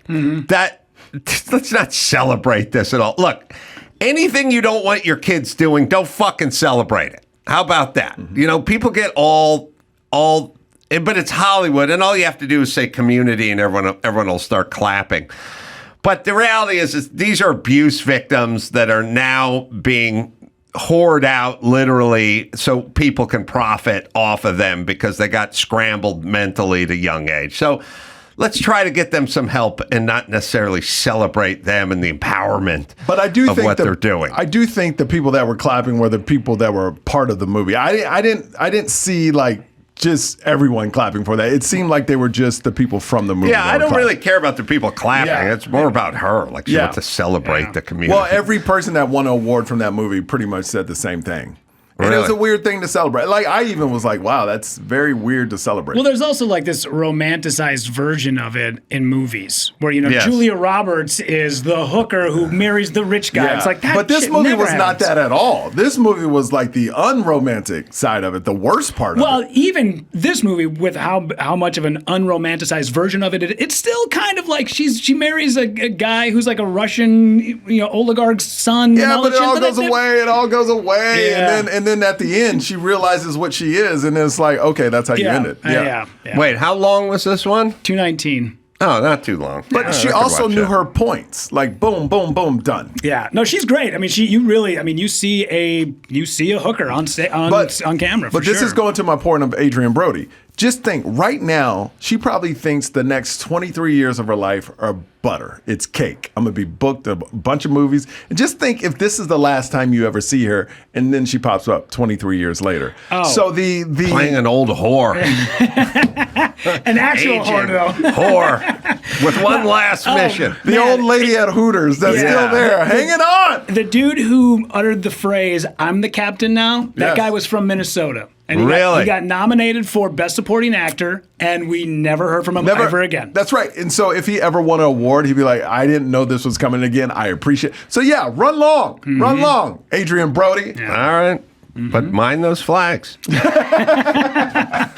you want to do any other news outside of the Oscars? Yeah, whatever you want. Okay. You got another one? We'll throw in here just because I know you definitely got some opinions on this. And now you got some stiff competition, Adam. California Governor Newsom launches another podcast, plans to speak with the MAGA movement leaders. No, he doesn't. No, of course he doesn't. Now, he said in a video that the podcast will include sit-downs with leaders and architects of the MAGA movement.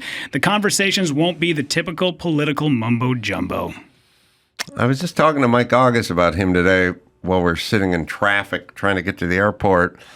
And I was marveling at Newsom because when I interviewed Newsom, he didn't know what I was talking about when I was talking about traffic. But I was also saying as we were like sitting in traffic trying to get to the airport this morning, and we're in the left lane, we're in the diamond lane, and we came to a full stop. And I always go, how do you come to a full stop on a freeway in the left lane when there's no cross streets or kid chasing a ball out into the...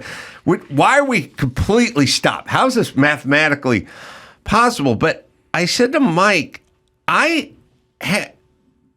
talked to Gavin Newsom about traffic, and his response to me was, "You're not in traffic, you are traffic," which makes no sense. But also, I thought, I've lived in LA my entire life.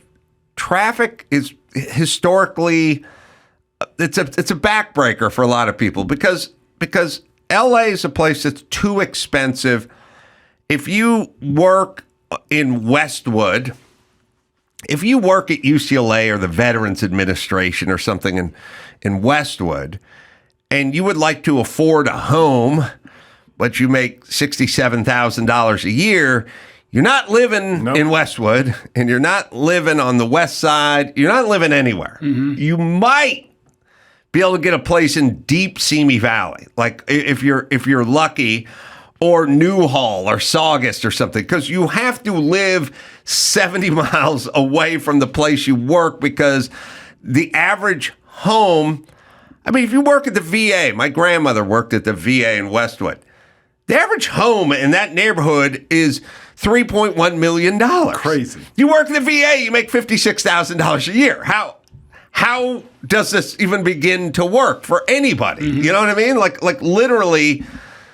You go, a $3.1 million house. Well, you got to put down 20%. So you're going to need, just call it $600K cash you put down. And then your payments are going to be $23,000 a month.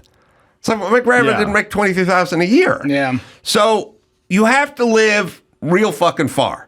And then your whole life becomes traffic and commuting because you punch out at the VA at 5 o'clock and you live in Simi Valley or you live in faraway housing tract, way off the beaten path, you then sit in your car for an hour and a half every day, and the next day, turn around, you go right back in.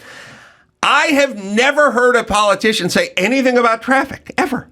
They talk about, lifting up communities, they talk about schools, and nothing ever changes, but they at least talk about other stuff. Never heard a person go, hey, we're sitting in traffic over here. My life's just... The average Los Angelino probably spends 4 years in traffic every for their adult life, doing nothing. And by the way, polluting, the cars are just running, everyone's just sitting there, everyone's miserable. Not Adrien Brody. Does anybody want to go, hey, you know what I'm going to do? I got a plan. Like, I'm going to start implementing some shit. We're going to move this along. Like, is there anything they can do though right now? There's so many. I get what you're saying, but what can they do? Well, without causing more traffic. There's stuff like, and what I told Gavin Newsom, and he had no idea what I was talking about, other than Gavin Newsom's. You got to find that Kara Swisher interview with him when she's asking him where people are leaving. Somebody said to him, well, people are leaving California. What's the plan? And he just goes, you know what I say? Where else you going to go? And the person goes, somewhere else. Yeah. Like, that's what people are doing. They're leaving. I don't know. Where'd Joe Rogan go? Somewhere else. Yep. You know what I mean? Everyone went somewhere else. And when I was asking about traffic, he's like, he was laughing the whole time. He didn't know what I was talking about, which is weird when you just sit in traffic all fucking day. Now, I told him in LA, I constantly see people who get into minor fender benders standing outside of their car on the third lane of the freeway, like exchanging numbers and stuff. So what are they doing? They're standing in the middle of the freeway. I go, move it over, pull off to the side. Well, people don't know you're supposed to pull off the side. And I told them every other state has big signs that say if it steers, it clears. Yep. If you get in that, pull it over. So I said to him, in Wyoming, they have signs. People sent me. It says, if it steers, it clears. Move over. And he's like, they don't have that. And I'm like, no, you get into an accident, you pull over. You don't stand on the freeway. People get killed standing on the freeway. And he's laughing the whole time. I go, put it up on the sign. Put the fucking freeway sign and go pull over. If you get into an accident, pull the fuck over. Use your blinker. How about that? We can prevent some accidents. He was just laughing the whole time, which makes him fucking maniacal because he doesn't even know what he doesn't even pretend to care. He has no thoughts. Yeah. But let me throw out something.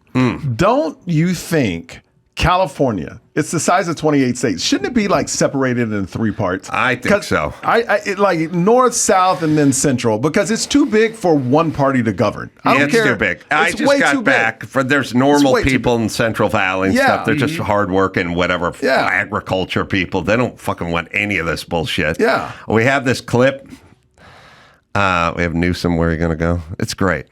Former Governor Brown said it best. Where the hell are you going to go? And, I love Texas. Don't get me wrong. Is that the new California motto? Where the hell are you going to go? I don't know, but he said it. But it was an interesting point because where are you going to get so many of the other things in the balance sheet? But you are aware that I've lived there for 2 decades, essentially. And this is the first time I've had people really talking about not being there and not that they could figure it out somewhere else. I don't think that's true. I think they can figure out where they're going to go. Yeah, and then that means, but it's not a zero-sum game. Right. Okay, I have a friend who just went to Utah. All right, you can pause it for a second. There's a part before it, but Kara Swisher goes, people are leaving. And he goes, hey. He goes, well, where are you going to go? And then she goes, somewhere else. And then he goes, yeah, I know. Governor Brown said that. I didn't say that. It's like, okay, why are you quoting a guy you disagree with? Whatever.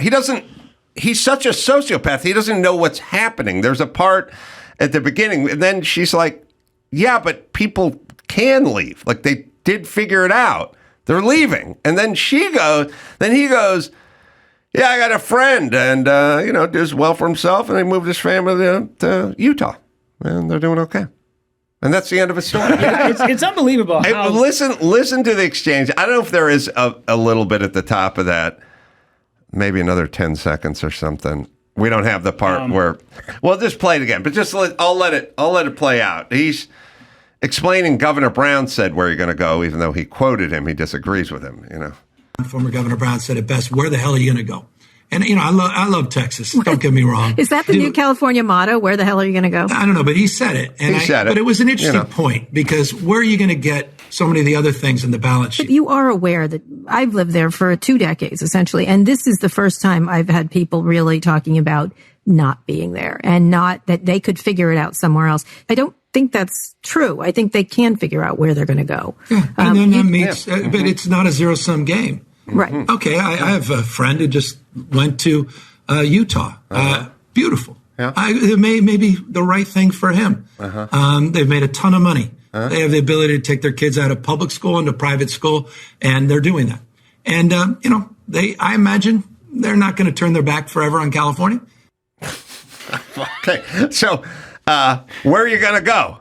Somewhere else? Hey, well, let me give you an example. I got a friend. Yeah, moved to Utah.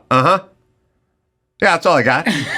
Well, you're kind of making her point, aren't you? This friend, and maybe one day they'll come back, but they seem to be doing okay in Utah. So I personally don't know. He's a sociopathic fucking nut. He's nuts. He just said something that made no sense.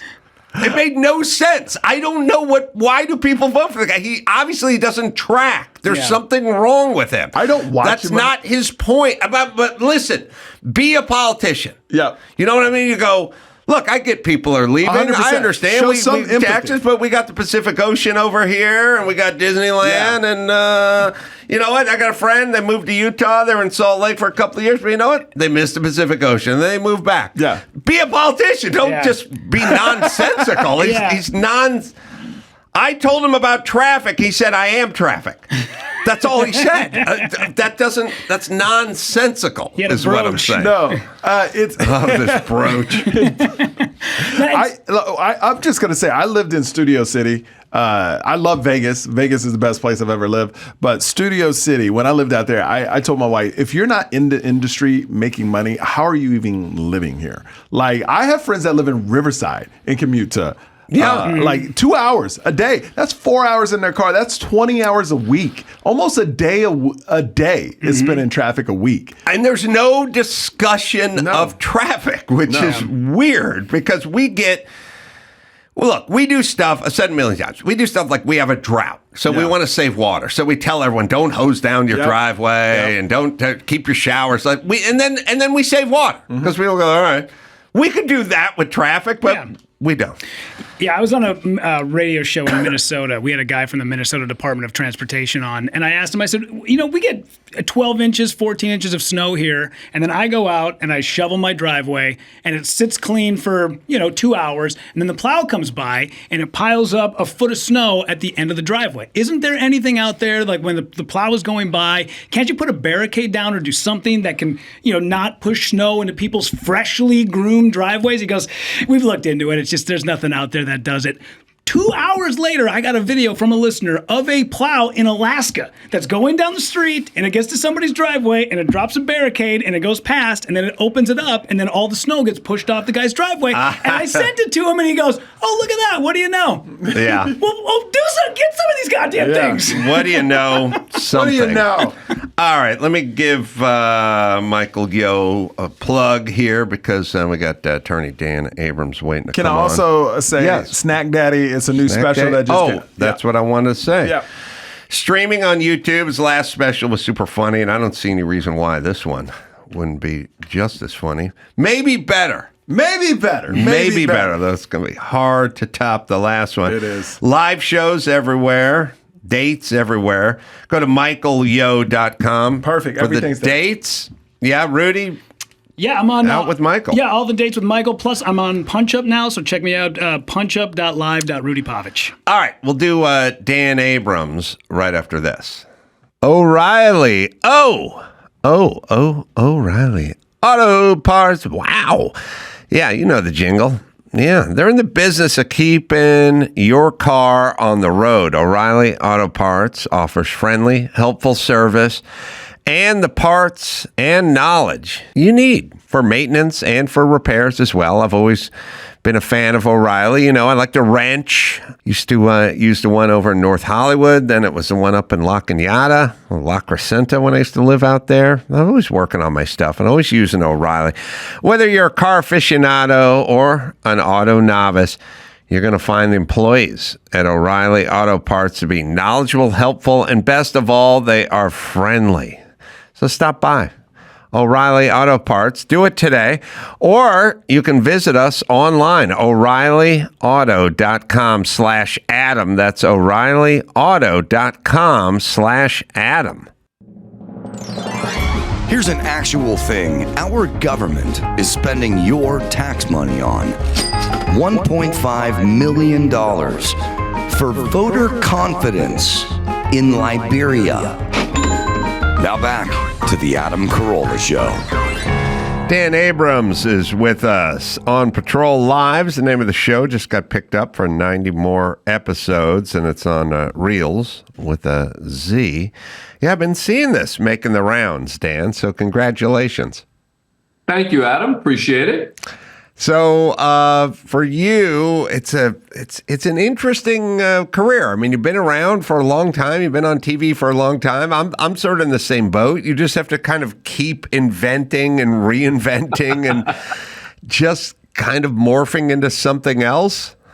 Well, sort of, except this kind of fits, right? The fact that my career a lot of it has been in the legal space, right? Covering trials, covering the legal process, and covering law enforcement to some degree. So I actually think that, one of the reasons that they kind of wanted me for this gig wasn't just because they wanted, an MC to go from police department to department, but they actually wanted someone with some legal background. As you get what you pay for, but I guess I have that background. So, how much of what you see, and I'll preface it this way: I don't have any expertise in the legal department, but I do have a field of expertise, and that would be as a carpenter. So I would understand if someone was talking about carpentry. I would understand what they were talking about. And I would also understand if they were lying or making no sense at all. And I watch TV a lot, and I hear legal opinions on both sides of the aisle, and they're very different than one another. But yet, for carpentry, it wouldn't be different because it's just carpentry. When you watch TV, do you go, oh, that guy's lying because that guy's smart, and he knows what he's doing, and he knows this isn't correct? It's a little bit of that, but think about it this way. If carpentry, if you're doing speculative carpentry, right, and you're sort of creating something and you're saying, what will be the impact of doing X, Y, or Z? You might have different carpenters come to you and say, well, I do it this way. And someone else saying, no, man, I tried it that way and it didn't work at all. You got to actually use this kind of whatever material. If you think about it that way, that's kind of where we are with legal. Now, there are also the people who I think are simply trying to preach to the choir. Look, one of the things that's great about your show, and I think it's part of my brand as well, is that, people know that I'm going to call it out depending on what the story is, depending on what the facts are, et cetera. There are a lot of people now, including in the legal space, who know if you're on MSNBC and you don't take the position that any legal argument Trump makes is horrible or terrible, you're probably not going to get invited back. And there's something similar that goes on, to some degree on Fox with their legal analysts, knowing you got to be careful here not to alienate the Trump viewers. And I think that's unfortunate because it didn't used to be this way in the legal space when I started covering the O.J. Simpson case and, all these other trials. We tried to kind of call them as we see them. We didn't always agree, but there wasn't this sense that there was this effort to kind of preach to the choir and keep your job. Yeah, I agree. I wonder what goes through the minds. I always think of Sanjay Gupta talking about ivermectin and saying it's horse paste when he's a physician and he understands what it is and understands the context of it. And I guess I'm naive in the sense that I just think, well, I would never go on a program and start talking about things in a way that was sort of disingenuous. Like, I don't know if you want to call him a liar. I mean, he is a liar, but he's a physician and he understands what it is, and yet he's misleading people on the air. And I get it. It's a payday and it's a job and so on and so forth. And I get what attorneys have to do because, Mark Garagos is a good friend of mine and he's got to say a lot of stuff that he may not completely believe in a courtroom. That's part of the job, but I'm still kind of a babe in the woods about it. Like, I'm surprised that people get up, look into the camera, and say stuff that they know is wrong. See, what the smart people do is they divert your attention from the real issue, right? So if there's, some argument that is being made about, a Trump legal case, right? And, take the Manhattan DA case, right? And that it's a crappy case, right? And you're on MSNBC and this is a crappy case. So rather than talking big picture about, is this a good case? You then focus on some specific minute element of the law that allows you to support the argument that the audience wants to hear. Right. And I think that's what the smart folks do. When they're trying to sort of, convince you of a particular view, then they're the ones who are just intellectually dishonest, in my view, who are just saying stuff that I don't even think that they believe, which is why I really have, a lot of respect, for someone like Andy McCarthy, right, who's on Fox News. He's a legal analyst. He's definitely conservative, but I know he believes everything that he says. I know that when he draws a conclusion about, whatever the case is, that he believes that. And I don't think that with every legal analyst that I see. It's also interesting that legal analysts are a lot like economists, which is they disagree about so much. And you would think it was a little more hard and fast. But it is. I mean, it's not as widely. I mean, look, this is my point, is that I think I can give you a pretty nuanced view on a lot of these cases that'll be pretty tough for anyone who's being intellectually honest to really disagree with. Meaning, if I come out and I say, I know this person's going to get acquitted. Okay, I don't do that because I don't know, right? I don't pretend to know. But when it comes to analyzing broadly, is this a good case? Is this a case that typically would be brought? Those kinds of questions. It's hard if you're intellectually honest to say, well, that's ridiculous, right? So I do think that there's a way to do it in the legal space. To be honest, people can still disagree with you, but they can't say that's nuts or there's no way or there's no how, et cetera. Yeah, I'm always perplexed because of maybe my naivete, but I was just watching the whole Duke Lacrosse, Mike Nifung thing, and it's like, you 50-something-year-old dude are trying to lock up 3 19-year-olds for the rest of their lives, and you know what's going on, and you're storming forward with this, which is, again, it's sort of unthinkable because I'm like, well, the guy, Mike Nifung's not a warlord and he's not from 5,000 years ago. He's just an educated dude who lives in this area, who took an oath and has kids. And, he would say, if you said, Mike Nifung, what, are you religious? He'd go, yeah, I'm religious. Are you a good dad? Yeah, I'm a good dad. Are you honest? Yes, I'm honest. Are you a good neighbor? Yes, I'm a good neighbor. Okay. And you're trying to ruin 3 people's lives simultaneously. Right. How does that work? And then furthermore, I think it's Spain, but the soccer, president over there for the women's soccer league who kissed the woman up on the podium in celebration. Someone was fighting to get him incarcerated for 3 years. Fighting to get him incarcerated for years because he was celebrating. Who are these people is my question. So it's a reminder how important the power of prosecutors are to recognize, right? because they have enormous power. Because really, in the end, when it came to the Duke Lacrosse case, the system ended up working, right? It ended up exposing Nifong. Nifong got in enormous trouble. That doesn't mean it's okay and everything worked out great. I was one of the first people down there during the Duke case. Oh, you were? To help expose it. I'm the one who got the timestamps on the pictures that made it clear that there's no way what she said could have possibly happened. Oh, this is good. This is fortuitous then. Yeah, I mean, to cut you off, it did work because the parents of the three were affluent and had enough to mount a legal defense. I don't know if it was just some poor junior college kid who never met his dad.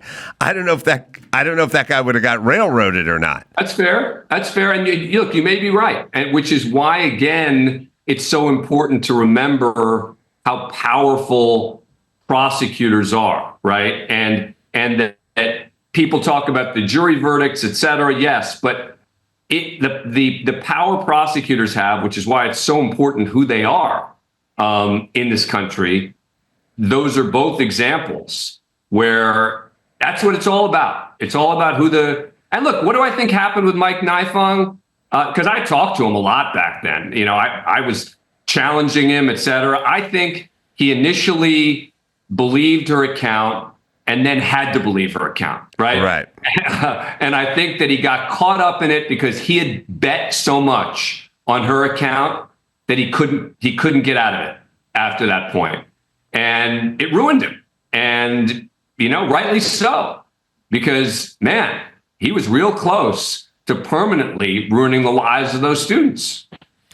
Yeah, the part that I'm curious about is at some point he knew what he was doing. He had access to information. I think at some point he recognized that he was screwed, and he didn't bow out because he had invested too much in it already. I think. I mean, I can't prove that, but that's what I believe. Because again, I do think that at the early parts of the case that he really believed the account. But it quickly fell apart when you even just scrutinized it a little bit. I mean, I remember being down there because I got access to the defendants early on, and actually the whole team within days of it. And I remember talking to them. And unlike defendants where, they focus on minutia, these guys were like bewildered. They had no idea. They were like, I'm like, wait, but you were at the party. Well, one kid was like, I wasn't even there at the time that this happened. And then that it allegedly happened. And then the others were like, I have no idea why she picked me. And I'm like, well, come on, was there something? They're like, no, there was nothing. And I'm like, wow. I mean, you can just kind of get a sense when you talk to, when all three of them and the rest of the team as well had the same attitude. There weren't different stories. There weren't differing accounts. It was so clear from just a guy going down there where their lawyers gave me access to them that the story fell apart. And that's something that shouldn't be me doing, should be the prosecutor doing. Yeah, where are you? I brought up my friend Mark Garagos, and then there's Scott Peterson, which somebody brought up. I was just on the road, and they said, "Oh, come on, Scott Peterson." I said, "If you talk to Mark Garagos, he might make you think he's innocent. He really might make you think that." No. I've talked to him about it. No. I'm saying no, he's not innocent. Yeah. Yes, Mark Garagos will tell you that. Yeah. Yes, Mark Garagos has said it many times. But I watched the trial from inside the courtroom. You did, and I have followed it since. And, what good defense attorneys do is they isolate a piece of evidence and they say, you're going to convict just because he was having an affair, right? And it's like, well, no, actually, when you put all the pieces together, which is Scott Peterson was having an affair, okay, that's not convictable. But before his wife dies, he tells the woman he's having an affair with that his wife is gone. And then when she starts asking him questions, he's at the literally at one of the events for her death, and he's pretending he's at the Eiffel Tower. Okay, this starts to sound a little fishier. The fact that he told her his wife was dead before she died. Then you have the fact that her body is found exactly where he said he was fishing when he had previously said he was golfing. And you start looking at all of the evidence together, and there is no way it was anyone else. So I get it. And, more power to the people who will go to bat for a defendant. But this falls into the category again of what you said before when you said, imagine if, right? Imagine if this wasn't a guy who was a good looking dude who has like all these people who want to support him. The LA Innocence Project never would have taken the case. I mean, those cases, the cases where someone like the LA Innocence Project or the Innocence Project more broadly ought to take the cases are the people who got screwed by the system, where DNA proves they didn't do it or whatever the case is. Here, all they're saying is, well, we'd love to see more evidence about various things that were discredited a long time ago. And that's not a reason to reopen a case like this where there was as much evidence, and I haven't even gone through all the evidence against Scott Peterson. Where do you come down? There's a part of me that it's not a legal thought, but it's like, I know OJ killed Nicole and Ron Brown because no other killers ever come forward. Somebody would have told somebody. Imagine being the person that actually killed Nicole Brown. Like, if you were that person, at some point you would tell your girlfriend or your barmate when you were drinking or whatever it is. And if you actually killed Lacey Peterson, then at some point that person would show up, I think. Well, the problem is that their theory is basically that someone's robbing the house across the street, that Lacey interrupts it in some way, shape, or form, that she gets kidnapped, right? They don't kill her. They kidnap her. She's pregnant, right? Ready to give birth, pregnant. They kidnap her. They hold her.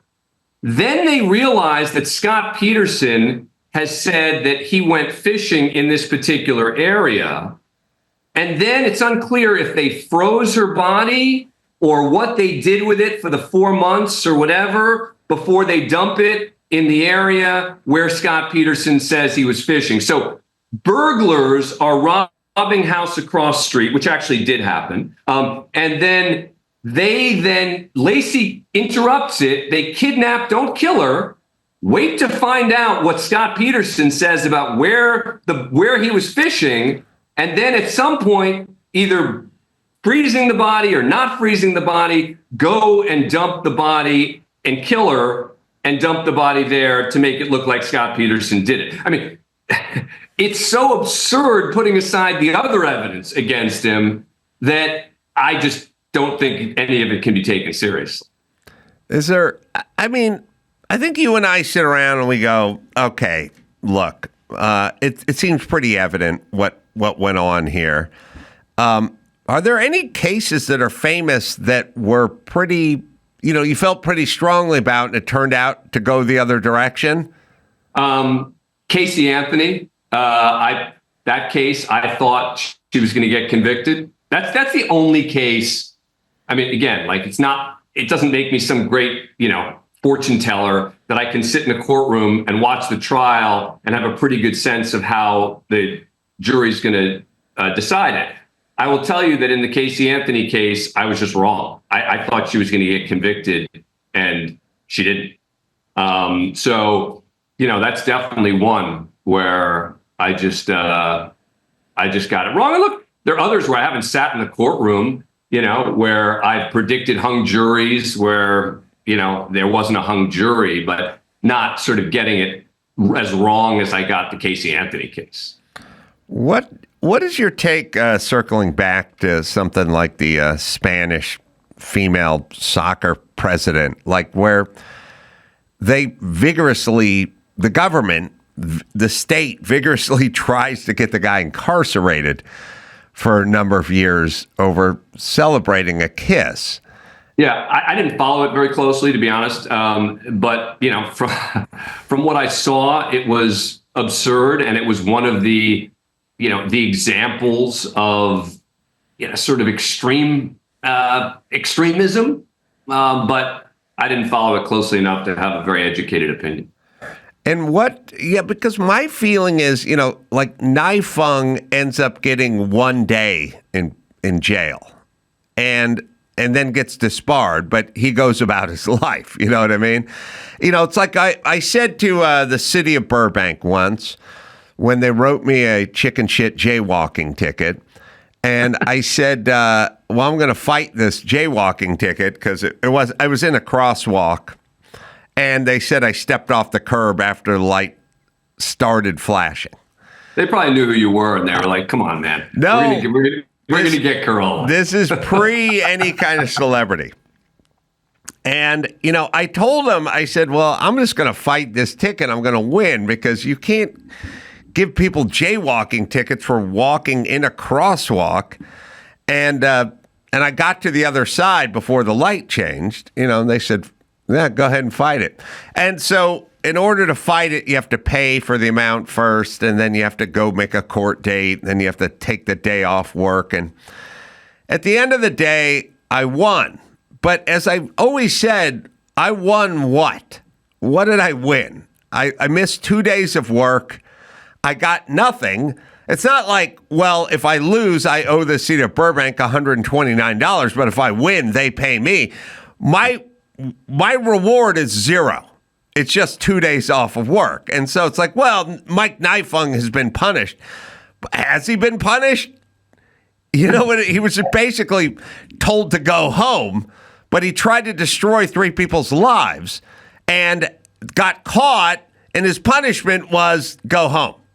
Well, it wasn't just go home. It's that, you know, I don't know what he's doing right now, but, you know, he doesn't have the career. He doesn't have a way to... he got fired. He got fired, but... It's fired and not able to work again in this field, right? He can't ever be a lawyer again. Yeah, I mean, that's something, but that's not loss of your life. I mean, it's not being incarcerated, you know? I mean... It's sort of like, look, it's sort of like, and it's not apples to apples, but, you know, think about it when someone dies, right? In some sort of accident or whatever it is, someone's drunk driving and someone says, well, why isn't that person going away for life? And the answer is because the crimes where people go away for life are the ones where they intended to do it, right? And someone who kills someone by accident should go to prison in most cases, but not necessarily for life. It's sort of the same thing, right? Which is when you ask big picture, is it wrong? Is it horrible? The answer is yes. But then the question is, all right, so what's the punishment? What's the sentence here? And here, basically, you know, you're making an argument, which is real, that the sentence isn't good enough when it comes to Nifung. But, you know, I think that the cases that ought to get more attention are the ones where, you know, there's real wrongdoing and there's no accountability. There's no sense of, you know, because look, as you point out, when the government screws up in some way, shape, or form, most of the time, there's no real accountability, right? And, you know, a prosecutor puts someone away for 37 years who didn't commit the crime, right? And they didn't particularly investigate it well. Well, those are the ones where you want to say, wait a second. This is a prosecutor who didn't share evidence with the defense, and the person went away for 30 years for a crime they didn't commit, and nothing happens to him apart from the defendant getting freed. Those are the cases, I think, where you want to really talk about lack of accountability. Yeah, I agree. I mean, my only pushback would be, I think Nifung knew what he was doing. All right, I hear you. So I don't think... You must have just finised watching I did. It wasn't manslaughter. It was, you know, second-degree murder. Like, he wasn't, you know, he didn't fall asleep at the wheel. He drove into a crowd. But all that in mind, where do you think we're at as a country? I mean, I'm here in L.A. We got a new DA. The Menendez brothers aren't getting out, I guess, because of the new DA. I'm assuming. I don't know what you know about the Menendi boys. Are we sort of tacking back to sort of law and order again? Is it a Trump thing? Is it we're done with Soros? What's the vibe in the country? I definitely think that we are seeing the most liberal DAs being voted out. I think that we're seeing communities not just reject the ridiculous defund the police, but they're recognizing they need to refund the police in a big way, right? I think you're seeing both those things happening at once, which is people saying, I want my community to be safe. What does that mean? It means I need a well-funded police department, and I need a DA who, once the police arrest that person, are actually going to do something about it. And so I think those two things are actually kind of going hand in hand in the country. And, you could argue that, that Trump and the election are to some degree a result of that frustration. But I think more it's localized, right? We're really talking about some of the most liberal cities that probably didn't vote for Trump. But even in those places, they're saying, we can't live this way anymore. Yeah, I don't know what they expect the outcome is going to be when they do their sort of defund the police and many of these other kind of liberal agenda moves as it pertains to policing and crime. There's kind of only one direction it goes, but I don't know what their fantasy is. Well, and this is why, I mean, look, coming back to On Patrol Live, this is why watching a show like On Patrol Live, I think, is important for people who don't really know that much about policing and only hear about policing in the media when a cop is involved in a shooting, right? And a show like On Patrol Live, remember, the vast majority of police officers have never fired their weapon in the line of duty ever, right? So the majority of police officers are doing the rest of the work. I mean, the work that police officers do every day. And when you watch a show like On Patrol Live, you see them approaching a vehicle. You see them responding to a domestic call and arriving at the call not knowing who the reporting party is, who's doing what. 4 people come out of the house at once, and the cops are trying to figure out where are things going, what exactly happened here. There's this sense, I think, from people who don't get it from the police perspective, that police arrive at a scene or they pull over a car or whatever, and they know what's going to happen next. They don't know. They don't know who's in the car. They don't know exactly what the call's about. And that's kind of the thing you see. And I always tell people who, to me, don't know that much about policing, I'll say, watch the show. Just watch the show a little bit. And by the way, they may see stuff that police do that they don't like. Fair enough. But it gives you a much better sense of really what it's like to be a police officer in America. Yeah, I mean, it's kind of in a no-win. I mean, I don't know why, but it made me think of several years ago when a cop rolled up on a scene. And I think it was 2 women were fighting, and a guy was like fighting on the driveway of a house. And at some point, one of the women grabbed a steak knife and was about to plunge it into the other woman's chest. Yes. And the cop shot her. And then LeBron James is like tweeting about, another cop shoots a black woman. It's like, really? I mean, Is there any chance you could win if that's going to be LeBron James's? If as a woman's about to be stabbed with a steak knife, you shot her, and now you're being attacked by LeBron James. Is that a job that anyone could ever win? Right, because what would have happened if she stabbed her, right, and the cop didn't shoot? Then the question would be, well, why didn't the cops do anything? They let her stab this other woman. Why didn't the cops do more? Right. So, yeah, I mean, look, it is definitely for cops out there, a a no-win situation very often. And look, there's going to be another situation that's going to happen where a cop is going to do something wrong, something bad, and it will be on video. That I can promise you. Yes. Considering there are hundreds of thousands of cops in America, there's going to be another one where that's going to happen. And the goal ought to be to say, let's not have the kind of overreaction that we had the last time. Let's hold bad cops accountable, and let's not just sweep this broad brush and say, oh, see, this shows you all cops are bad. No. Because any good cop will tell you the worst thing for them is a bad cop. Agreed. Dan, let me give you a plug. On Patrol Live. That airs Friday and Saturday nights, 9 p.m. Eastern. By the way, I should say 12 a.m. Eastern. On Reels as well. And also the Dan Abrams Show. That's on Sirius XM's POTUS channel as well. Monday through Friday, 2 to 3 Eastern time. Dan, always good to talk to you, my friend. Adam, good to see you. Thanks for joining me, and we'll talk soon. All right, me in Phoenix coming up doing stand-up March 14th, 15th, and I think 16th. We had a show on Sunday. Tacoma is coming up, Spokane. It's kind of, just go to adamcarolla.com for all the live shows. Until next time, it's Adam for Michael Yo and Rudy Pavich and Dan Abrams saying mahalo.